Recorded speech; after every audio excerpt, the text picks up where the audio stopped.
is it just me or feel like it has been forever since I reviewed the last episode of Angels of Death? I don't know why. It's every Friday, but today just felt like it just took forever for Friday to get here. And when it did came, I forgot it was Friday. I thought it was Saturday or something. Like, whoa. Nah, it's not. I was like, okay, it's time to review Happy Sugar Life. Nah, that's for tomorrow.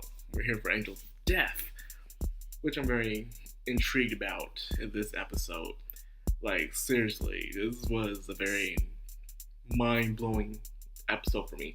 I know Rachel was hiding something, but I didn't know what exactly it was in seeing this episode.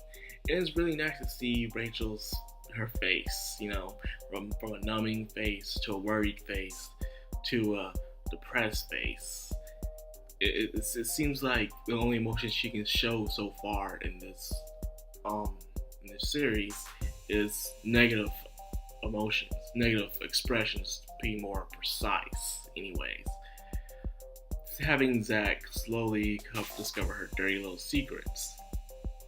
The question is what are you hiding? So apparently this floor is Rachel's floor. You can tell by the stuffed animals, the pictures of her and her parents, and some strange mysteries. So Zach is pretty much set off on the quest to find out more about Rachel in order to go meet him. But then again, Rachel could go follow him the whole entire time. It was just Danny just keeping it blocked away. And by the way, Danny, you're the wheels that keeping the show turning right now. Because if it wasn't for that, Zach probably wouldn't know what anything is about Rachel if it wasn't for Danny. Because as we know, Zach is on the slow side. He is strong as hell, but he is extremely, extremely stupid. And he can't help that, He had a terrible childhood. So I'm trying to stretch as much as I can, really. This show is more just a big reveal of Rachel and her secret depression. It was very interesting seeing Zach on the quest, how straightforward he is with things. No matter what people think or what they do, he'll be a little bit shocked here and there, but he'll continue to go forward with it. Especially with him and his connection with the priest. We can find out more about Gray and his objective, really. He's just there just to, judge people, look after them. And in his eyes, Zach was the best person there. He really wanted to make Zach an angel because he wasn't corrupted. He was a simpleton type of guy. All he could think about was killing people. And despite how sinful that could be, besides the killing, he would be the most innocent person on Earth. Well, in that world anyways, as you can clearly see, because his killing is very strange, but he kills mostly corrupt people. People that are happy to be alive, or they have that kind of feeling. Just like Lad from Bakuno did. He couldn't stand having people who couldn't think about them dying on that day. Makes some sense, I guess. But as he slowly discovered more and more about Rachel throughout this episode, I don't think he gets the whole picture just yet, not until the very end.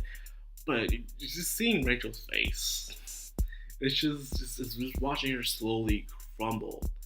I don't know why. It's something I wasn't expecting her to do. I know she would be angry and upset, but then I was a bit off about it.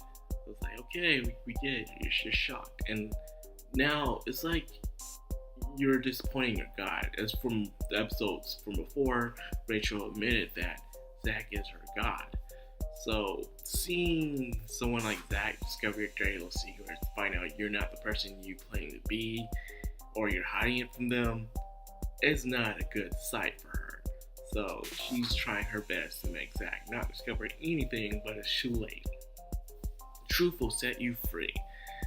But I know for Rachel's case, it's the complete opposite. She's afraid that Zach won't accept her anymore, that Zach won't see her as an innocent person. Which brings into a lot of questioning about Rachel and her objective. Seeing in the room, seeing how we saw two dead corpses stitched together, being revealed to be Rachel's parents. Apparently there's this accident that happened some time ago where they were both found stab wounds and bullet wounds as well in them. Like, what were they doing? Were they shooting and stabbing each other up? Like, what was going on? And then they're also found sewn together. So I'm like, okay, when I saw the stitches, I immediately connected the dots so easily. Like, who else carries thread or just saying they're good at sewing? Who else says that? And the spoiler is freaking Rachel, of course. It's freaking Rachel. She, whatever she did, it makes her feel like a monster. Because you see the parents there, and their mouth is shut. I think even their eyes were sewed as well, and they were sewed together. Rachel has this obsession of sewing things, mainly dead bodies. You go in her room, you'll see some of the animals, the stuffed animals in her room, torn up and some sewn together as well. She's some type of wannabe Frankenstein? Who knows? We're not that far into it yet. But now that Zach has discovered it thanks to the VHS, how would Zach respond to Rachel? That you're not the innocent, sweet little girl you thought she was. You're something completely different. So there's different ways. Zach could be Zach and not care and say, hey, we're still going to keep our promise, right? Because one way or another, he still wants to get out of that place. And on the other hand, he could have a bit of a off-putting toward Rachel, as in, this girl's the biggest freak of them all. And seeing how things were, she probably could be the biggest freak of them all. You know, she isn't like Eddie or Kathy, and the priest himself is just the guy that just sits there and judges people. And Danny, at least he's honest with himself, what he is. He knows he's a freak. He accepts that. Rachel, however, was trying to put on this facade as this innocent girl, which she is not.